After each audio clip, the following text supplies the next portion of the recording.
नमस्कार, मैं नुपुर जारोली जैन आप सभी दर्शकों का अन्नदाता कार्यक्रम में स्वागत करती हूं। देश में फैल रहे कोरोना वायरस और लॉकडाउन के कारण सब्जियों और अनाज का दूसरे प्रदेशों में सप्लाई नहीं हो पाने से उनके उत्पाद को खरीदने के लिए खरीदार नहीं मिल पा रहे हैं और यदि खरीदार मिल भी रहे हैं तो औने पौने दामों पर खरीदते हैं, जिसके चलते किसानों को सब्जियों में लगाई गई लागत भी नहीं मिल पा रही है। तो आइए मिलते हैं ऐसे ही परेशान कुछ किसान से।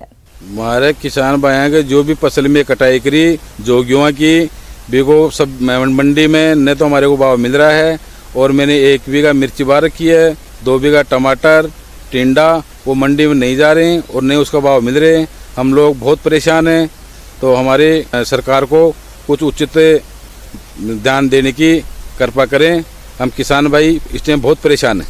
लॉकडाउन हो गया सर, इसलिए सब्जियां का उठाव है नहीं ज़्यादा मार्केट में और सब्जियां ज़्यादा व्यापारी कम भाव से ले रहे हैं और हमारा नुकसान हो रहा है। सब्जियां सड़ जाती है, फेंक देनी पड़ती है, इससे हमारे को बहुत नुकसान हो रहा है किसान भाई। मतलब इतना 5 रुपए रेट मिलती है किसान को और इतना हम मेंटेनेंस करते हैं तो इतना खर्चा भी मतलब 10 रुपया तो खर्चा आता हमारा और 5 रुपए में सब मंडी में जाता तो मतलब कैसे मतलब किसान आ गया होगा, वो क्या करेंगे इसको देख के। अगर खेत में जाते दिन को मतलब दिमाग खराब हो जाता है, इससे अच्छा इसको काट के हटा दिया सर मेरे को। मिल रहे सर 5 रुपए में 10 रुपए तो हमारा मेंटेनेंस खर्चा आ रहा है, कम से कम 20 रुपए या 15 रुपए लास्ट में जाता है मार्जिन टमाटर, तो मतलब 5 रुपए हमारा बेनिफिट रहता है। वो भी मजदूरी हमारी मजदूरी नहीं निकाल के, हमको नौकरी है नहीं, हमारी मजदूरी है वही निकाल, हमारी मजदूरी नहीं गिनते और दवाई खर्चा वगैरह सब करके इतना होता है। मल्चिंग का पेपर होता है, ड्रिप का खर्चा होता है, दवाई की उसका डोज होता है, NPK खाद जो चढ़ाने पड़ते हैं वो इतने महंगे आते हैं और टमाटर देखो तो 5 रुपए में जाता है। कैसे आदमी मतलब आगे बढ़ सकता है। हाँ सर, ये हमारी फसल है पूरी बिल्कुल खराब हो चुकी है। कोरोना की वजह से हमारे को 2-4 दिन मंडी में बैठने नहीं दिए हैं, तो ये हमारी फसल है बिल्कुल खराब हो चुकी है। कहना मतलब 5 रुपए के हिसाब से मांग रहे हैं और कहना मतलब यहाँ के व्यापारी जो बड़े बड़े हैं वो ला रहे हैं अहमदाबाद से, कहीं प्रांतिज से, कहीं उदयपुर से, यूं ला रहे हैं ये सब। नहीं, हमारी फसल बिल्कुल खराब हो चुकी है। अब करें क्या, हम कमा के भी बिल्कुल बेरोजगार हो गए हैं क्योंकि लाखों का नुकसान हो चुका है। ये यहाँ पटक रखे हैं, मजदूरी के लिए पैसे नहीं है, घी बिकने चाहिए, सरसों बिकनी चाहिए समर्थन मूल्य पे, जब यार हम मजदूरी के पैसे का भुगतान करेंगे। मेरा नाम अब्दुल सईद है, जिसमें खेती ब्रह्मबाज गांव में लगाई हुई है। मेरा नुकसान आधे से भी ज़्यादा हुआ है, यानी हर साल मेरी इनकम 1 लाख रुपए होती है, इस साल 2 लाख रुपए मुझे घाटा है जी। इसमें क्योंकि मंडी में सब्जी जाती है, वहाँ लाठी चार्ज होती है, वहाँ मंडियों में टाइम से गाड़ी हम भेजते हैं, उसकी वजह से मंडियों में न तो ड्राइवर जाने के लिए राजी है और उसके किराया भी हमें दुगना देना पड़ता है। दिक्कतें ये आ रही हैं कि सर एक तो कीटनाशक दवाई नहीं मिल रही है, हमारी खेती खराब हो रही है और खेती खराब हो रही है, फिर माल के लिए जो वारदाना खरीदते हैं ना ये नहीं मिल पा रहा है टाइम पे। मतलब मंडी में जाते हैं रात को खाली कर आते हैं, हमको यही पता नहीं होता है क्या भाव बिका अपना माल, क्या भाव नहीं बिका है, वो उनकी मन मर्जी से कैसे भी बेचो। ओल, जिसे कि आप सूरन के नाम से जानते हैं, अपने प्रदेश में इसकी खेती बागों में और खुले खेतों में की जाती है। तो जो किसान भाई ओल की खेती करना चाहते हैं वे अभी इसकी बुआई कर सकते हैं, लेकिन इससे अधिक पैदावार लेने के लिए आपको इसकी बुआई करते समय किन किन बातों पर ध्यान देना है, इस बारे में सुझाव दे रहे हैं कृषि वैज्ञानिक डॉक्टर विजय कुमार सिंह। अभी सबसे पहले हम लोग जान लें कि ओल कब लगाया जाता है। कंद के गुणों के आधार पर इसे 2 वर्गों में विभक्त किया जा सकता है। प्रथम वर्ग के घन कंद चिकने होते हैं और उनमें तीव्रता कम होती है, तथा दूसरे वर्ग के घन कंदों के गूदे का रंग सफेद हो हल्का गुलाबी होता है, इसकी तीव्रता कम होती है। गजेंद्रा यह तीव्रता रहित किस्म है क्योंकि इसमें कैल्शियम ऑक्सलेट की मात्रा कम होती है, जिसके कारण गले में जलन नहीं होती है और खाने में स्वादिष्ट लगता है। इसका बाजार भाव अच्छा होता है। कंद के गूदे का रंग गुलाबी होता है। अब है ओल लगाने का, उसका वजन कितना होना चाहिए, किस साइज का लगना चाहिए। तो ओल का खेती हम लोग जब करते हैं तो खासकर मान लिया व्यावसायिक रूप में करना है तो हर एक ओल का जो कटिंग जो होता है या ओल पूरे अगर लगाते हैं तो कम से कम उसकी साइज जो है 500 ग्राम का होना चाहिए। तो इसके लिए आपको करीब 250 क्विंटल प्रति हेक्टेयर लग जाएगा। मान लिया कि आप ओल कहीं से खरीद के लाए हैं, 4 केजी का है, 5 केजी का है, तो आप उसको कटिंग करके लगा सकते हैं। कटिंग करके लगाने में सब ध्यान देना यही है कि जो हम लोग कटिंग करते हैं, जहाँ से जो ओल का जो गाछ निकलता है, डंठल निकलता है, तो देखें कि बीच में थोड़ा सा गोल ऐसा गहरा ऐसा रहता है, जिसको कि हम लोग हिंदी में आँख कहते हैं, अंग्रेजी में बड उसको बोलते हैं। तो कटिंग करने के समय ध्यान यही रखना है कि बड का कुछ पोर्शन हर एक कटिंग में जाए, बड का कुछ न कुछ कटिंग हर एक पोर्शन में जाए। उससे क्या होगा कि ओल का जमाव जो है एक रूपता से होगी। खेती योग्य भूमि तैयार करने के लिए 2 जुताई मिट्टी पलटने वाले हल से और 3-4 जुताई देशी हल से अच्छी तरह करके मिट्टी को भुरभुरी, मुलायम और समतल कर लेना चाहिए। किसी भी फसल से अच्छी उपज पाने के लिए खाद एवं उर्वरक प्रबंधन सबसे महत्वपूर्ण कड़ी है। सूरन की खेती के लिए 8 से 10 टन गोबर की सड़ी खाद जुताई से पूर्व खेतों में मिलाकर जुताई करें। कंपोस्ट तो ऐसा चीज है कि आप जितना दें अच्छी बात है, लेकिन आप प्रति ओल जहाँ पर आप लगा रहे हैं तो वहाँ कम से कम 2 किलो आप जो गोबर वाला जो खाद होता है वो उसको डालिए। अगर वर्मी कंपोस्ट डाल रहे हैं तो प्रति पौधा कम से कम आधा किलो डालिए। 1 एकड़ में लगभग जो है 60 किलो जो है नाइट्रोजन डालते हैं, 30 केजी फास्फेट डालते हैं और लगभग 80 केजी जो है हम लोग म्यूरेट ऑफ पोटाश डालते हैं। कहीं कहीं उर्वरक की ज्यादा मात्रा भी दी जाती है। नाइट्रोजन और पोटाश की आधी मात्रा तथा फास्फोरस की पूरी मात्रा बुआई के पहले खेत की तैयारी के समय देनी चाहिए। नाइट्रोजन और पोटाश की बाकी बची मात्रा 75 दिनों के बाद निराई गुड़ाई और मिट्टी चढ़ाते समय देनी चाहिए। अब है कि ओल लगाने के पहले हम लोग उसको उपचारित करते हैं। तो उपचारित कैसे करते हैं, इसके लिए आप मैनकोजेब ले लीजिए, गाय का गोबर ले लीजिए और 1 लीटर पानी में करीब आप 200-250 ग्राम गाय का गोबर और 2-2.5 ग्राम आप मैनकोजेब, जिसको कि डाइथेनियम कहते हैं, वो दोनों को मिला के 1 लीटर पानी में घोल लीजिए और इसको 15-20 मिनट तक उसको उसी में डूबा हुआ छोड़ दें। उसके बाद जो है उसको निकाल लें और छायादार जगह में उसको सूखने दें। उसके बाद जो है मान लिया उदाहरण के रूप में आप आधा किलो का ओल लगा रहे हैं, तो आधा किलो ओल अगर आप लगा रहे हैं तो ओल से ओल की दूरी यानी पौधा से पौधा की दूरी आप जो है 60 से 70 सेंटीमीटर रखें और कतार से कतार की दूरी आप 75 सेंटीमीटर रखें। चूंकि इस फसल का अंकुरण देर से होता है, इसलिए पौधों के प्रारंभिक विकास की अवधि में अंतवर्ती फसलें जैसे भिंडी, बोड़ा, मूंग, कलाई, मक्का, खीरा, कद्दू आदि फसलें सफलतापूर्वक ली जा सकती है। अनुसंधान द्वारा ये पाया गया है कि इसकी खेती अन्य फलों के बागों में अंतवर्ती फसल के रूप में सफलतापूर्वक किया जा सकता है। बुवाई के 25 से 30 दिन के अंदर पौधे उग जाते हैं। इसकी निराई गुड़ाई 50 से 60 दिनों के बाद पहली तथा 80 से 90 दिनों के बाद दूसरी निकाई करें। निकाई के समय पौधे पर मिट्टी भी चढ़ाते जाएं। तो अगर सिंचाई की बारिश नहीं हो रही है लंबे समय तक या बहुत दिन तक बारिश नहीं पड़ रहा है, तब उस अवस्था में जो है हम लोग सिंचाई करते हैं। लेकिन खेत में पानी नहीं जमना चाहिए। बारिश पड़े आधा घंटा 1 घंटा के अंदर खेत से सारा पानी निकल जाना चाहिए। अब जहाँ तक के कीट और बीमारी का सवाल है, तो मुख्य रूप से उसमें पौधा गलन का बीमारी लगता है। तो आप इसमें जैसे मैनकोजेब जैसे बीज उपचारित करके जो लगाए थे, उसी दवा का 2 से 2.5 ग्राम प्रति लीटर में घोलकर आप 2-3 बार स्प्रे कर दें ताकि आपका पौधा स्वस्थ रहे। प्रदेश के जो किसान भाई मधुमक्खी पालन व्यवसाय से जुड़े हैं, वे मधुमक्खियों से अधिक शहद प्राप्त करने के लिए बदलते मौसम मौन बॉक्सों में मधुमक्खियों को बचाने के किस तरह से देखरेख करें और आहार प्रबंधन कैसे करें, इस बारे में उचित सुझाव दे रहे हैं एक विषय विशेषज्ञ डॉक्टर अशोक सिंह यादव। किसान भाइयों, जैसा कि हम सभी जानते हैं कि अभी गर्मी का मौसम चल रहा है और इस मौसम में मधुमक्खी पालन में उसका प्रबंधन एक बहुत ही महत्वपूर्ण हो जाता है, क्योंकि इस समय अगर हमने मधुमक्खियों की जो हमारी इकाई लगी हुई है, जो हमारी मधुमक्खी कॉलोनियां हैं, उनका सही तरीके से अगर हम प्रबंधन नहीं किया तो हमें काफ़ी नुकसान उठाना पड़ता है।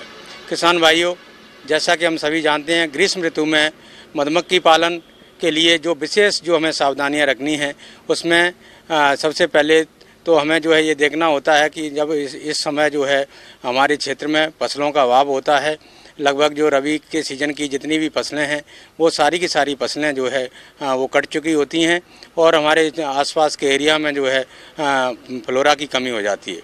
तो किसान भाइयों, सबसे पहले तो हमें देखना है कि हमें अपनी जो मधुमक्खी जो कॉलोनी है उनका स्थान परिवर्तन की आवश्यकता होती है। सबसे पहले तो हम जो है जो हमारी जो गर्मी में मधुमक्खी की जो कॉलोनी है उनको किस प्रकार हम सुरक्षित करें, ये हमें देखना जरूरी है। मौन पालक भाइयों, गर्मी के मौसम में मधुमक्खी पालन से अधिक शहद उत्पादन के लिए आप मधुमक्खियों की देखरेख किस तरह से करें, इसकी जानकारी कुछ इस प्रकार से है। तो सबसे पहले हमें स्थान का चयन करना है और ऐसे स्थान का चयन करना है जहां गर्मी के मौसम में हमारी जो मधुमक्खी कॉलोनियां हैं वो हम वहाँ रख सकें और उनका जो है सही तरीके से उनका जो है प्रबंधन कर सकें। तो इसके लिए सबसे पहले तो हमें ऐसी जगह देखना है जहाँ जैसे कि बगीचे वगैरह होते हैं, जहाँ पर जो है जैसे गर्मी के मौसम में कई बगीचे हमारे आसपास जो हमारे क्षेत्र में होते हैं, जैसे अमरूद का बगीचा है या आम का बगीचा है, नींबू है और दूसरे जो कुछ फल वृक्ष होते हैं, उससे भी जो है मधुमक्खी को जो फ्लोरा मिलता है। इस प्रकार के बगीचों में हम अपने जो है कॉलोनी को हम जो है ले जाकर वहाँ पर शिफ्ट कर सकते हैं। दूसरा, स्वच्छ पानी की व्यवस्था वहाँ पर होना चाहिए, क्योंकि गर्मी में मधुमक्खी को जो है पानी की आवश्यकता होती है, तो हमें जो है स्वच्छ पानी का वहाँ प्रबंधन हो, ये हमें देखना ज़रूरी है।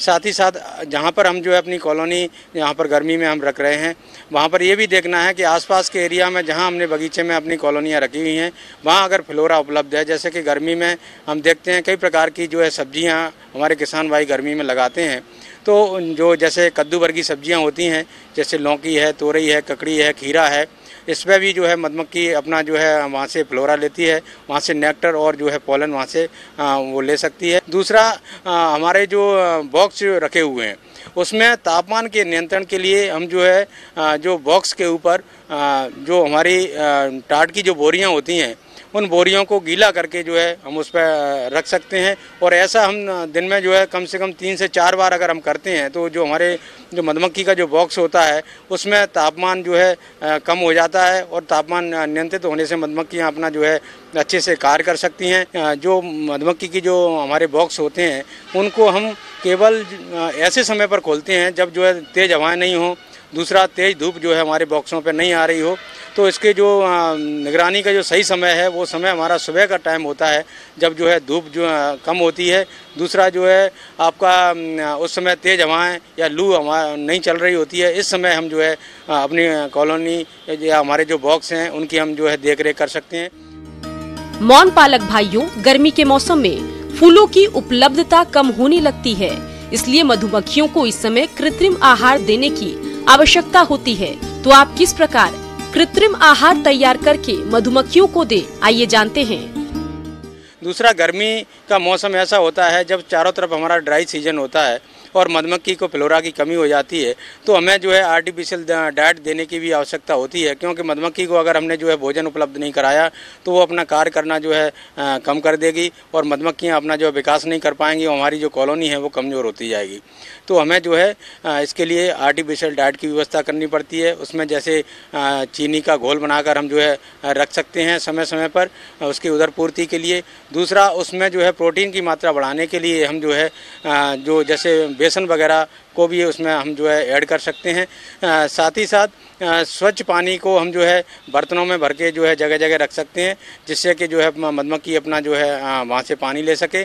और अगर उसमें किसी प्रकार की कोई समस्या आ रही है उसका निदान भी तुरंत करें, क्योंकि अगर कोई मान लो कोई कीट या कोई बीमारी की समस्या आती है तो अगर हम जो है उसका मॉनिटरिंग नहीं करते हैं तो वो समस्या दिनों दिन बढ़ती जाती है। अगर सही समय पर जो है नियमित रूप से अगर हम उसका निरीक्षण कर रहे हैं तो समस्या के बारे में हमें समय से पता चल जाता है और उसका हम जो है निदान भी कर सकते हैं। तो किसान भाइयों, गर्मियों में हम जो है विशेष रूप से ध्यान रखें, जिससे कि आगामी आने वाले जो हमारा सीजन है, जब फ्लोरा पर्याप्त मात्रा में हमारे क्षेत्र में होता है, फिर हम उससे जो है अधिक से अधिक जो है लाभ ले सकते हैं। ब्रेक के बाद एक बार फिर से आप सभी दर्शकों का अन्नदाता कार्यक्रम में स्वागत है। बढ़ते हैं अगली प्रस्तुति की तरफ।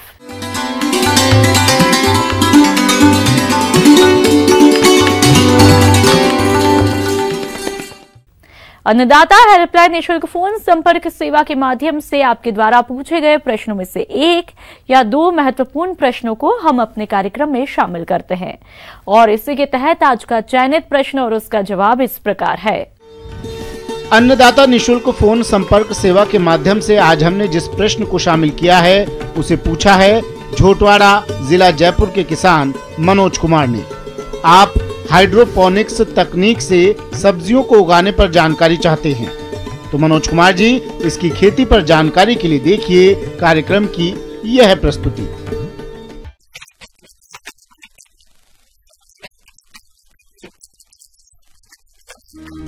अब बिना मिट्टी व खेत के भी किसान उन्नत तकनीक हाइड्रोपोनिक्स से फल सब्जियां उगा सकेंगे। जी हाँ, इस तकनीक से सिर्फ पानी और घुलनशील पोषक तत्वों के जरिए फल, फूल और सब्जियां उगाई जाएंगी।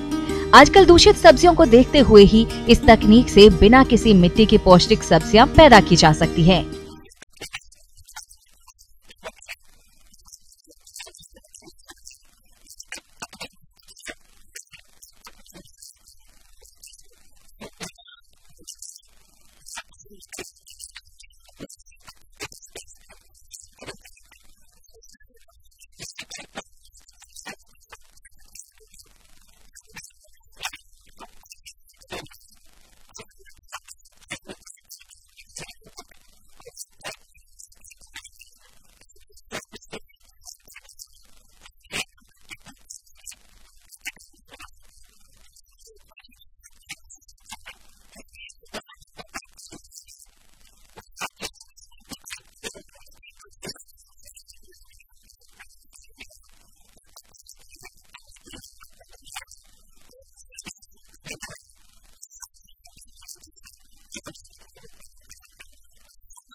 इस तकनीक से पैदा की जाने वाली सब्जियों की खास बात ये है कि सामान्य सब्जियों के मुकाबले कई गुना जरूरी पोषक तत्व है।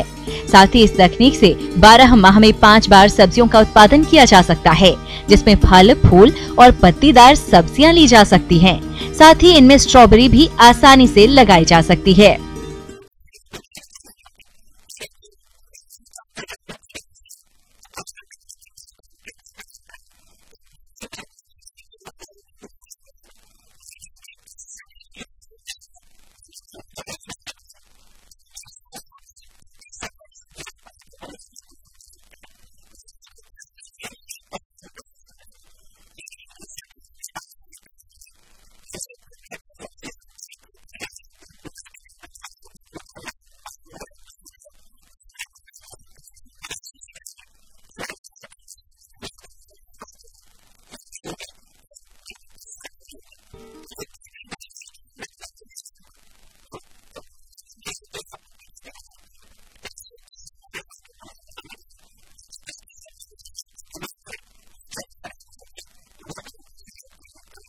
आइए अब एक नजर डालते हैं राज्य के कुछ चुनी हुई मंडियों के प्रमुख फसलों के बाजार भाव पर।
अब आइए देखते हैं कल दिखाए जाने वाले कार्यक्रम की मुख्य झलकियां।